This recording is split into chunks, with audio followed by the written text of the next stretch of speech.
Today we have Terry Martin back. He fought in the Desert Storm. Correct. And today we have some very interesting things that we want to discuss. So before we talk about where you are now, where were you before the military? Not your rank, not your MOS. Who were you? I was a person without discipline. I was in northern Indiana.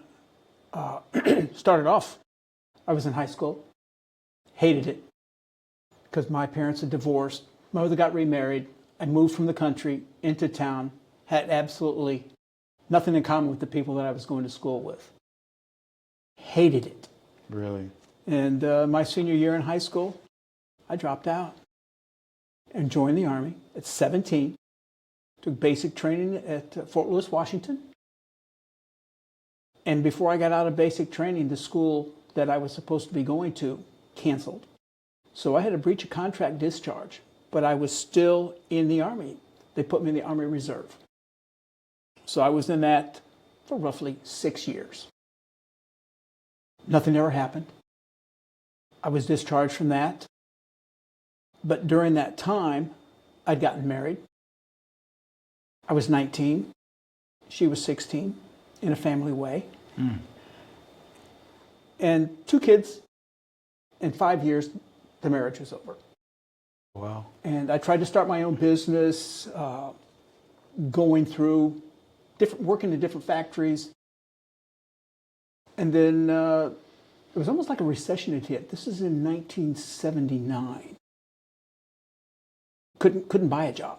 Fortunately, I had saved up enough money to survive, but it was getting close. And I'm like, the only way that I could get the heck out of there and get the guidance and discipline that I needed is I went back and I joined the Army. And before, I'm backing up a little bit, at 21 years old, I went back to the high school that I said I'd never step my foot in again, and went back to high school. They let me in, and I graduated from high school at 21. That was one of the best things I'd ever done, because during that time, there were very few jobs that I could do. Really? Factory work, they didn't care. They just wanted a man on the job. But once I got the high school diploma, that opened more doors. And the door it opened for me when I enlisted for the second time in the Army was a $3,000 enlistment bonus to go into active duty, combat arms, cavalry scout. And that's where it took me to. Wow. Sounds like a journey. Well, you know, it was 8 years. I went back in. I was 26 years old, 25 years old in basic training, 26. And I was an old man, because most of the guys in the unit are in their late teens, early 20s. And I was already an old man to them. So what I'm hearing is that the military didn't just give you a job. It gave you like an operating system. And it's a complete identity architecture, like what you were before, and then you went in. But it gave you purpose, rank, mission, unit, everything you needed to know about who you were. Well, that, and also it showed me a different quality of life. My father only had a 2nd grade education, and my mother had a 7th grade education. So the emphasis on education really wasn't that important to him. My father told me when I was 13, he says, you go to school as far as you need to go, you get out and go to work, and you bring your paycheck home. That was the focus. Just don't even think about going to college. You ain't going to college. Well, you know, it's really funny. That stuck in my head that I wasn't going to college. But when I was in the Army, I took college courses. Imagine that I found out that in order to get ahead, you got to have some education. You got to have some guidance. And the Army offered me that. That's impressive. What did you believe about yourself back then that you just don't believe now? Well, when you're working in a community where it's factory workers, you focus, that is going to be your lifestyle. I'm going to go work in a factory. I hated it. It was mundane. You went to work by a buzzer, you got off, took a break by a buzzer. They would come around and tell you, overtime this weekend, you got to work. I'm like, on Friday they'd tell you got overtime. What if I had plans for the weekend? Like, now I got to go, because this guy tells me I got to go to work. And if I don't go, I'll get fired. It wasn't like that. I knew that ahead of time, if I'm going to have weekend duty, if I'm going to be in the field for 2 weeks, there's a training schedule. I knew exactly what I was going to do every day, every month, for my entire life. I knew everything was structured. And the structure that you had, was it easy to adopt in the beginning? After basic training, everything is structured in basic training. And you are expected to follow the line. The training schedule's there. Follow the line. That's what you did. Once you got to your regular unit, we were probably a little more disciplined than the average person who had gone through basic training, who had been to the unit for a couple of years, because they kind of slacked off. But no, it was the structure that I needed. It's the discipline that I needed to get me to where I am today. And that's definitely something that's needed, because a lot of people don't have discipline. Without discipline, you don't have consistency. Or structure. Or structure. So that's pretty big. If I described you to someone who knew you at 18, what would they say? He's an asshole. That's what they would say? They would say that. It was mischievous, just cocky, typical testosterone, 18-year-old. The only thing that he was really looking for was, alcohol, and fast cars, and girls. But that was the 18-year-old. Sounds like you had everything planned out, mapped out for you. There was no guidance there at all. You're running by the seat of my pants. All right, and now we're going to get into the identity loss. Like, what happened when pretty much, like, tell me about a day or a moment when you realized the person you were in uniform wasn't showing up in civilian life. After you get out of basic training, you get a few days before you go to your permanent duty station. And when you go back and you talk to your friends, they're different. Actually, no, they're not different. They're the same. I changed. My whole bearing changed out of basic training. It changed the whole person. Most of the people you'll talk to who have gone through basic training, served in the military, will tell you that when they went back home, it wasn't the same. The people were the same, but you weren't. And all these people that you called your friends, they were still your friends, but they're all strangers. You couldn't adapt to them anymore. You adapted to your brothers in the military because they were like you. Yeah, that would be, just thinking about that. What story were you telling yourself about why whatever was going on at that time, because you're wearing a uniform, and the person that comes home after all that said and done, it's completely different. It's readjustment. But going to what you were saying initially, what was that story you were telling yourself about, why whatever was going on was happening? At which time in my life are you talking about? When I was in the first time, or when I went back full time? This would be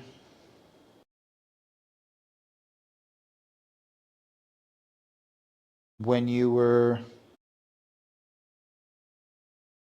That's a good question.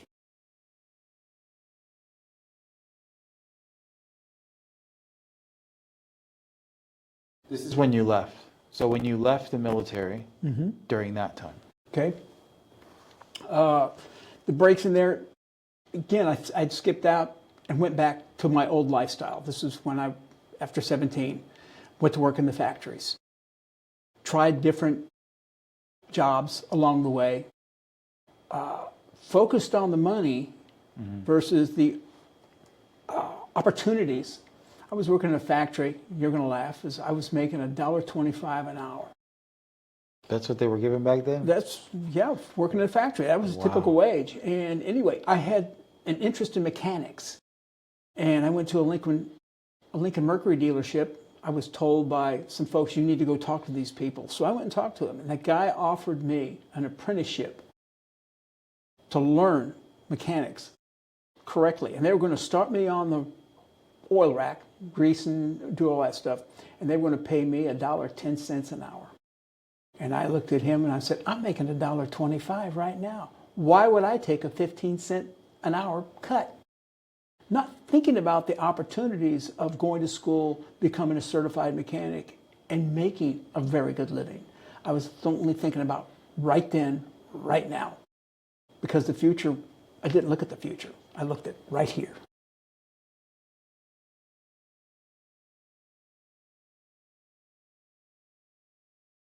Did anyone around you like notice when you had that moment when you were noticing all that stuff? Was there anybody else that kind of noticed something was off or different? We were all the same. We were all doing the same thing. Even after my early 20s, we were all drinking beer, smoking dope, going to the club, and doing things that what everybody does back home. Same thing. It's like Groundhog Day. Just same thing over and over. It's the same story, same lies that you hear all the time. But that was normal. That was natural to me. Once I got out of that, and I could look back at that, and I thought to myself, and even think to myself, what a waste of time. There was opportunities out there. I had opportunities. I just didn't see what they were. I didn't have the guidance that I needed to have. I mean, I see some of these kids are going through school. They knew what they were going to do because they had the guidance from the parents. I didn't have that. What did you have? Well, I had, like I told you, I was flying by the seat of my pants. That's right. The choices that I made were choices I made. They weren't always good choices. Well, that's how you learn, right? But, you know, you don't learn from your successes, you learn from your failures. So here's what I want to name, because I think a lot of veterans feel this and they don't have a language for it. It's like a legacy exploit, because when you go into something, first you're born, and your legacy is something that's created along the lines of, you know, discovering who you are. But then when you join something or become part of a tribe, your legacy is altered. And that's your beliefs, identity, that's everything that's tied into you, it changes. And it served you perfectly in the environment that you were in. However, you have that operating system that you're now running, which is a military operating system, but it didn't get updated when the mission changed. It kept running the same code in a completely different world. So now it's like, where am I? Who am I? To some. But when you have the structure and you have the discipline, you can kind of find a way to readjust yourself. It may not take as long as most people. And that's something that a lot of people tend to struggle, is they find themselves where they get stuck. And once you get stuck, if you don't have any other thoughts of how you can get yourself out, that discipline can save your life. That's correct.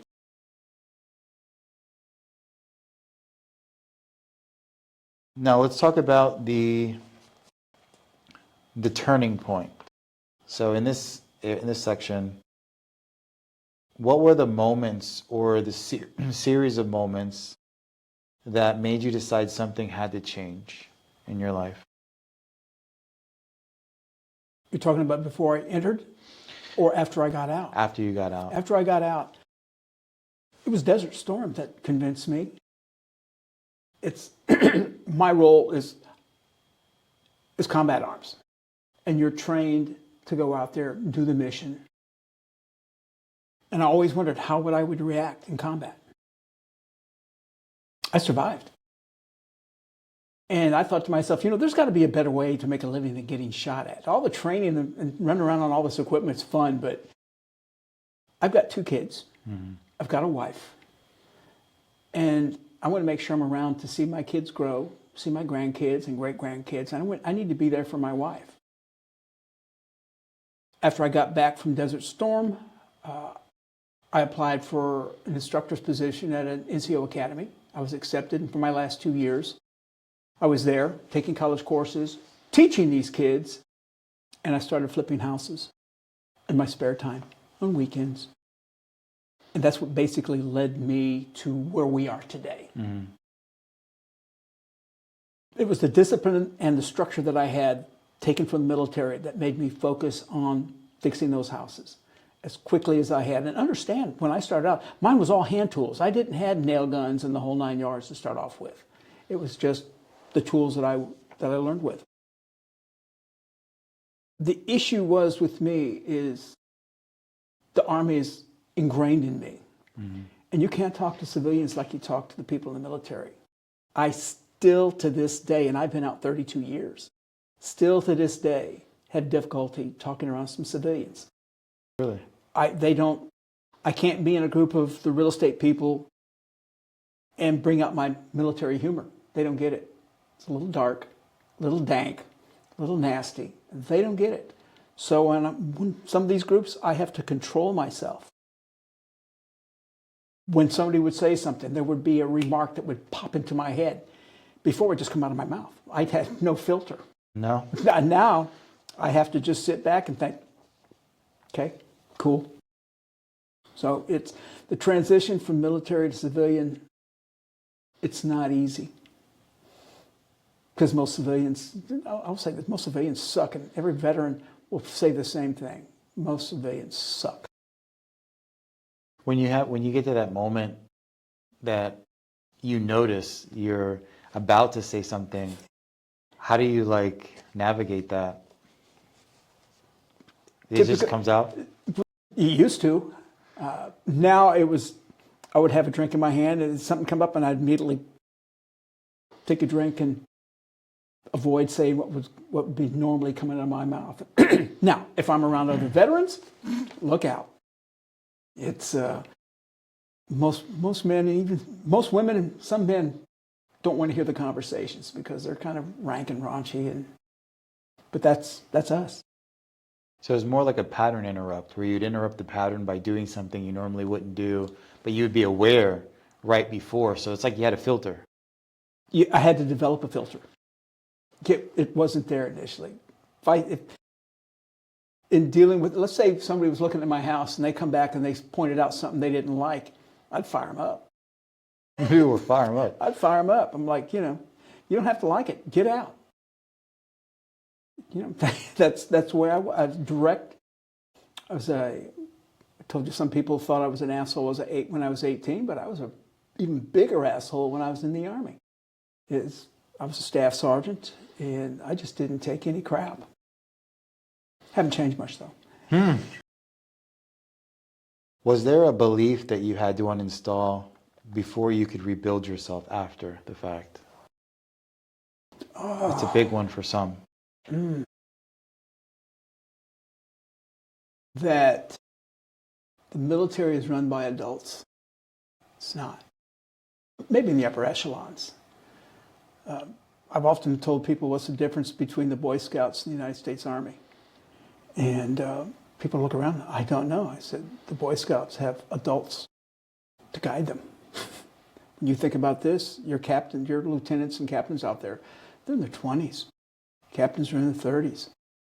Think about yourself when you were in your 20s and what was your attitude like. That's a good point. Men don't really mature until their mid-30s. Mm-hmm. So that's the difference right there. You have a bunch of young bucks out there running wild. And, you've got your captains and your colonels that have to pull the reins in on you every once in a while. You get called on the carpet and get your butt chewed out. But, hey, you learn more from your failures than you do your successes. That's for sure.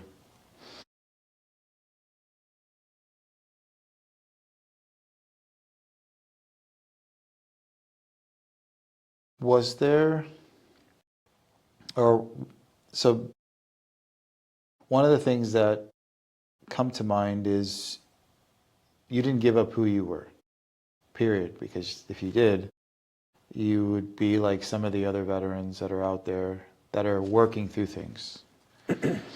And once you exited out of the military, there's still a part of it that's in you because it's something that you've done repetitively, so it's still in you, but you have more control over yourself. Sure.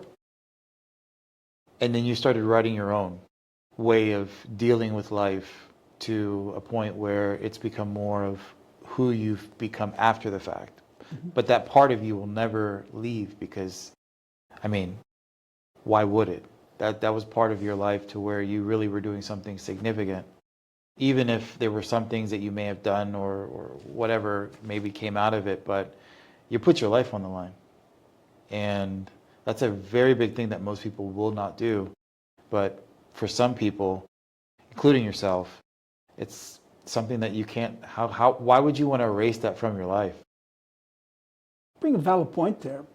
And some people are going to be shocked when I say this. It's life isn't precious. It's just life.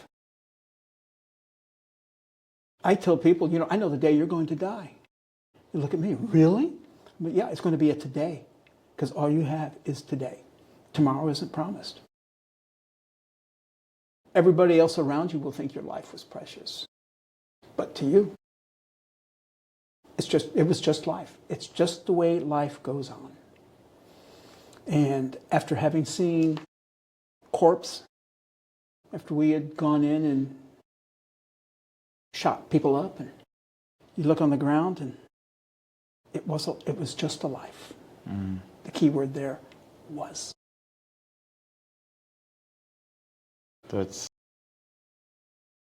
I couldn't even imagine that. I could not imagine that. What do you know about yourself now that you wouldn't have known in uniform? That I wouldn't have known when I was in uniform. It all depends on the people you're around. You learn, this sounds terrible, you learn to judge people. I took people for what face value was. And I don't. I really want to get to know people before I actually have a conversation with them, especially like we're having here today. You and I have known each other for a little while.